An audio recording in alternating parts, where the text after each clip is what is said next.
A chilling report has emerged from the fog of war and diplomacy. Sources indicate that former President Donald Trump, whether acting as a private strategist or a shadow president in waiting, has studied a proposal to break the stalemate in the Strait of Hormuz once and for all. The plan is audacious, almost unthinkable. The U.S. Navy would not merely patrol the strait, but seize it outright from Iranian security forces.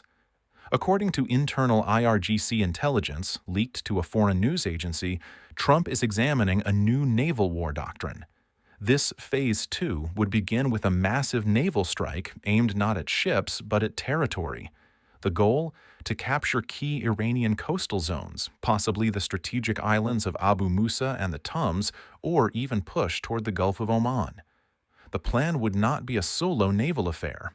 The U.S. Air Force would join the assault, engaging Iranian warplanes in the opening hours, hoping to achieve air superiority before boots hit the beach. Why would Washington consider such a risky move?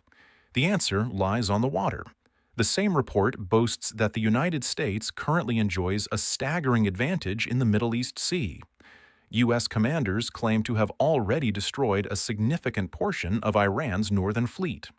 What remains of the Iranian Navy, according to the leaked assessment, is almost laughable: a handful of small machine gun-equipped speedboats. Against these, the U.S. has assembled a true Leviathan. More than 30 warships are already in the area. Among them, 3 destroyers, an aircraft carrier, and over 100 fighter jets.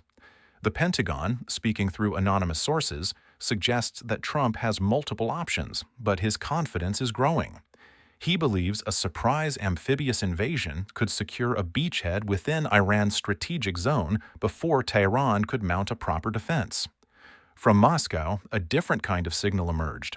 The Kremlin watched the deployment with cold calculation. Their warning was stark. Based on the positioning of U.S. warships, particularly the concentration near the strait's narrowest point, Washington is preparing to take the waterway from the Islamic Revolutionary Guard Corps by force.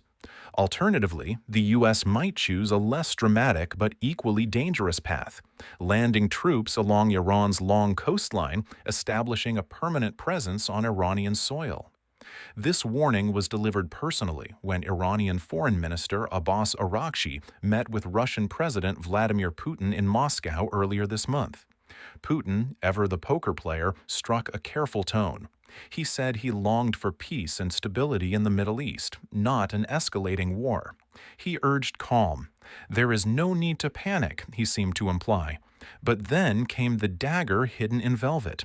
Putin declared that Russia is not with Iran. While Russia supports peace for Iran and the region, Moscow would not bleed for Tehran. It was a diplomatic cold shoulder that Araghchi surely felt. During that same meeting, the Russian Defense Ministry warned Araghchi of a terrible mathematical truth. The Pentagon had moved 16 warships directly into the Strait of Hormuz, but that was just the tip of the spear. Across the Middle East, the total U.S. naval and air deployment had swelled to over 30 ships and 100 aircraft. Some estimates, counting support vessels and logistical carriers, put the total number of U.S. naval assets at nearly 30,000 personnel and an unknown number of additional warships. The message was clear: this is not a drill. This is an invasion fleet. On Monday, facing this overwhelming force, Tehran made a proposal, but it was a strange one, full of conditions. Iran offered to reopen negotiations with the United States, but only if America first opened the Gulf of Oman and ended all hostilities. Only then, after those demands were met, would Iran sit down to discuss its nuclear program. The proposal landed in Washington like a stone in still water. Trump, according to officials, did not even entertain it. His Secretary of State's request for negotiations did not meet U.S. terms. Trump reportedly reviewed the offer with his national security advisors, then dismissed it outright.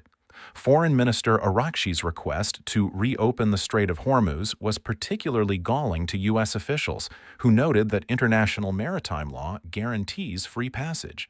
No country, a U.S. spokesman later stated, can claim a global waterway as its private exception. Why the diplomatic confusion? The report offers a fascinating theory. The Islamic Republic is internally divided. Two factions have emerged. Group 1, the civilian leadership, including President Masoud Pezeshkian and Foreign Minister Arakshi, who favor negotiation and de-escalation. Group 2, the top generals of the Islamic Revolutionary Guard Corps, backed by 88 members of the Majlis, the Iranian parliament, and, crucially, the supreme leader himself. This divide paralyzes Tehran. Trump has reportedly noted that the regime has no proper leadership.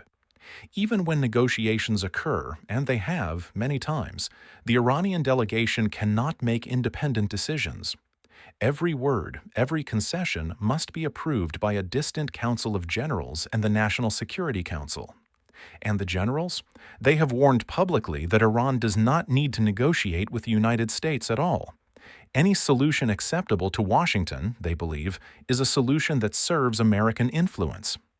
The report then takes a dark turn, referencing a conflict that may have already happened, or may be about to happen, a 40-day war of attack by U.S. warplanes and warships. According to this narrative, the fighting stopped only after an agreement entered into force. But before that, there was a brutal 14-day exchange of fire. The United States and Israel, according to the report, achieved enormous success. Their strikes hit key strategic targets. Missile storage sites destroyed. Nuclear facilities bombed. Chemical factories annihilated. Underground missile depots collapsed. Sites within the Iranian capital itself bombed. A joint U.S.-Israeli statement warned that any new wave of attacks would be even more devastating. Targets would include all Iranian ground facilities, electricity would be cut, major bridges across the country, Iranian power plants, oil refineries, steel plants. Israel, for its part, announced it would independently target Iranian energy infrastructure, turning the nation dark. The cost of that 40-day war was staggering. A group of researchers who studied the economic impact concluded that Iran lost more than $300 billion in national income and assets. The United States and Israel also suffered losses, but nowhere near as catastrophic. Yet Iran never surrendered. A general of the Iranian armed forces was quoted as saying, "We are ready for another war." He warned that Iran has the right to strike U.S. and Israeli targets anywhere. But then came a more chilling threat. Iran could launch devastating attacks against any country allied with the United States, destroying their energy infrastructure in a single coordinated missile barrage. In the past, Iran has already mocked and threatened the Gulf countries, America's allies, launching missiles at their proxies and warning of worse to come. Those Gulf countries have had enough. A series of strongly worded statements condemned the Islamic Republic. One Gulf diplomat was quoted as saying that Iran is no longer a country of the Middle East. By conducting military campaigns without considering the interests of its neighbors, Tehran has isolated itself. In a historic move, the Gulf nations jointly filed a complaint with the United Nations, accusing Iran of violating regional sovereignty, including, notably, the sovereignty of Turkey, a surprising addition to the list of aggrieved nations. Conclusion: the edge of the abyss. As of this writing, Donald Trump is reportedly still considering the naval strike. The Iranian delegation waits in limbo, unable to decide. The U.S. fleet waits in the strait, ready to move. And the world waits, holding its breath, as two powers stare at each other across the narrowest, most dangerous stretch of water on Earth. The Strait of Hormuz is not just a choke point for oil, it is the throat of the Middle East. And someone, it seems, is about to try to close it forever.